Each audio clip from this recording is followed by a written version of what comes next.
Vivre avec les bonnes personnes est une opportunité inestimable. Alhamdulillah Rabbil Alamin. Wassalatu wassalamu ala Mustafa Muhammadin wa ala alihi wa sahbihi man tabi'ahum bi ihsan ila yawmiddin. Chers parents, chers soeurs, chers frères en islam, assalamu alaikum wa rahmatullahi wa barakatuh. Vivre avec une bonne personne, c'est une opportunité inestimable. Mais Allah subhanahu wa ta'ala, tout ce qui est opportunité est enlaidi par Satan. Tout ce qui Allah a mis comme opportunité, Satan a un objectif à rendre ça mauvais, vilain. Et tout ce qui Allah a rendu dangereux, Satan a embelli cela. Voici les raisons qui fatiguent nos frères et nos sœurs. Et surtout nos sœurs. Dans les cas, elles souffrent beaucoup pour pouvoir faire un choix. Si on est sur la terre, toutes les femmes, il y a un secret Allah subhanahu wa ta'ala a mis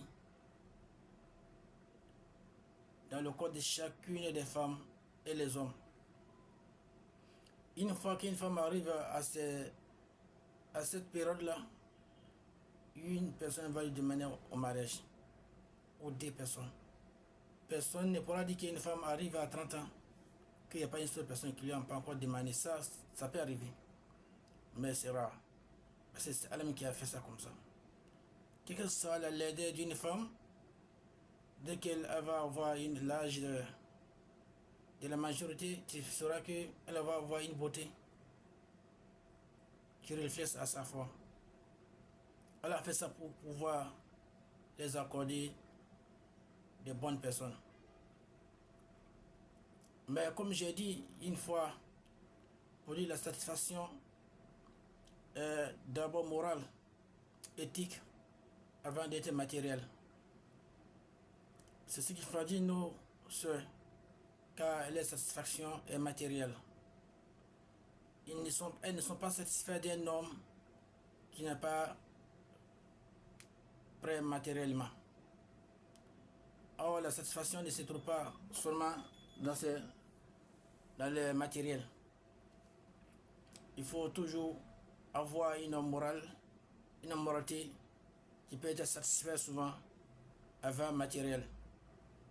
Car le matériel ne peut jamais te satisfaire, jamais de la vie. C'est vrai, quand tu vois quelqu'un, il est dans la luxe, chez toi, il est satisfait, non, jamais. Il ne te dit pas ce qu'il vit. Si on te met à sa place, tu souhaiteras plus, ou tu ne seras pas satisfait. Ça, ce n'est pas caché. C'est à plusieurs exemples que j'ai dit ça dans les vidéos que j'ai fait avec le thème de la satisfaction est une moralité et éthique avant d'être matériel. Si tu veux, tu peux aller chercher ça et tu sauras comment il faut te satisfaire. Même pas de matériel, mais le peu que tu as, ça peut te satisfaire. Donc, nos soeurs ont un problème de vivre, de faire un choix pour pouvoir vivre avec une bonne personne. La bonté est cachée. C'est pourquoi en islam, on te demande de faire consultation islamique et prophétique, pas diabolique. Et j'insiste dessus, consultation islamique qui est prophétique, qui n'est pas diabolique. Voilà. Parce qu'il y a les consultations qui sont, donc les nouvelles sont données par un diable.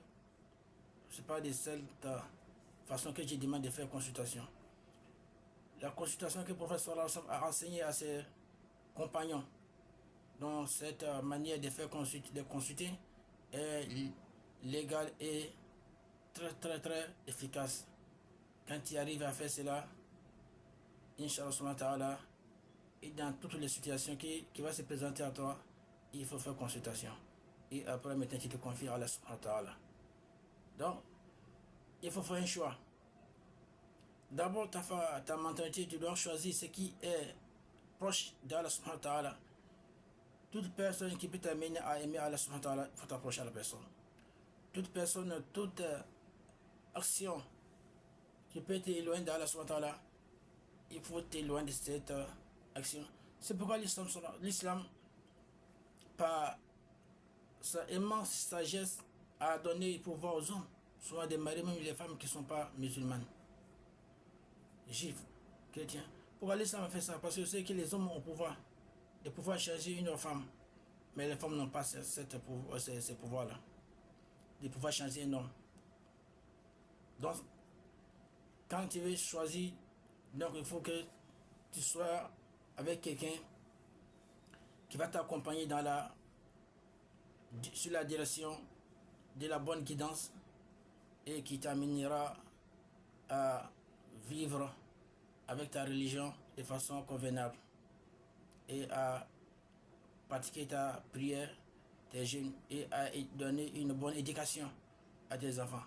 Voici un peu ce qui peut t'amener à être dans une situation très agréable sur le choix fait par le moment. Mais ce qui est plus regrettable pour nos soeurs, encore très regrettable pour nos soeurs, qui doivent tout faire pour éviter. Et j'insiste, ils doivent tout faire pour éviter cela. Ça, s'ils n'évitent pas cela, ça les rattrapera toujours dans les futurs. Et ça sera désastre ici-bas monde et après la mort, car nous en préserve. Dans cette situation, il faut éviter à tout prix